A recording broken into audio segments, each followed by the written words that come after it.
uniform somehow is most likely going to come back to that APFT, your height, weight, and if you can meet those standards.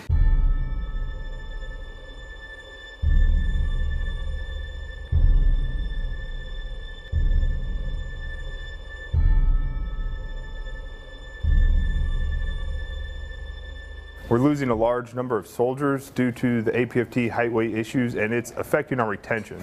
Last training year, we had about 156 people that could not pass a PT test that were up for re-enlistment at that time. The culture that we've developed is, you know, sometimes we kind of look the other way on some of this stuff. This is a long-term challenge that we have as a state, because for a long time, some of the things like APFT height weight, they kind of got pushed away to the side. Well, now we're in the opposite situation. We're not worried about combat as much. We're seeing, you know, funding, things like that, actually, you know, lowering of the force. And one of the first places that units are going to look to is soldiers outside the standards. The taxpayers of this country have spent a lot of money on each individual soldier, and if we just allow them to jump out of the service because they can't meet the standard, we're wasting the taxpayers' money. I think the problem is so large. It's like our house is on fire, and we're outside mowing the lawn.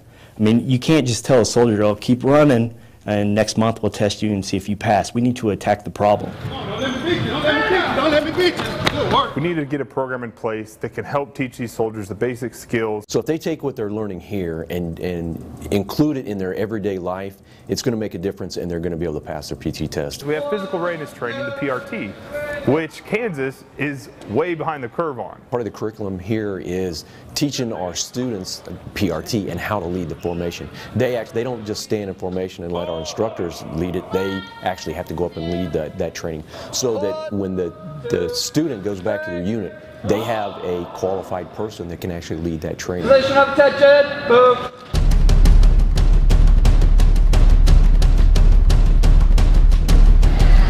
So then we do strength training, because a lot of times, you know, lifting weights is kind of fun, but if we get away from fitness, we lose that strength. And then the other one is kind of tactical training relevant to the battlefield, whether that's buddy intervals to simulate kind of maybe some of the relays or obstacles we might face in battle. We try and, you know, utilize all three of those to give them a broad base, so that no matter what, when they leave, they've been exposed to a lot. Come on, I'm gonna catch you. Some of the challenges they're going to face when they're at home, we want them to actually go through that here. Going to the grocery store, that's another thing that's going to be brand new to them. If we don't do that, if we just talk about healthy food and then, you know, send them on their way, they're not really going to know. So we go to the grocery store together.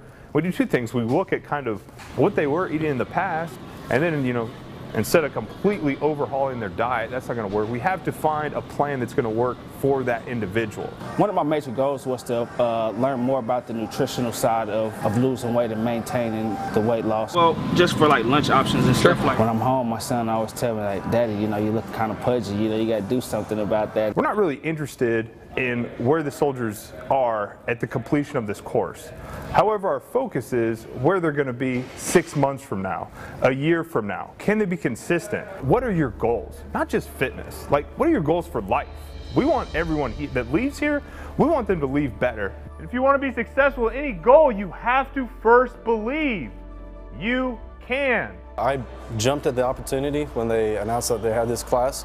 I've been saying for years that I thought something like this needed to exist for Guard soldiers. This is, without a doubt, the most impactful course that I've ever been to. If you really want to make a change in your life, not only for your military career, but on the civilian side, then this is well worth it. My son is 13, he'll be turning 14 next month. And he goes, Dad, what are you doing? You know, you leave early and you talk about PTing for 3 hours every day in the gym, you know. He goes, so when you're done with this, can we start working out together? Team on three. 1, 2, 3. Team!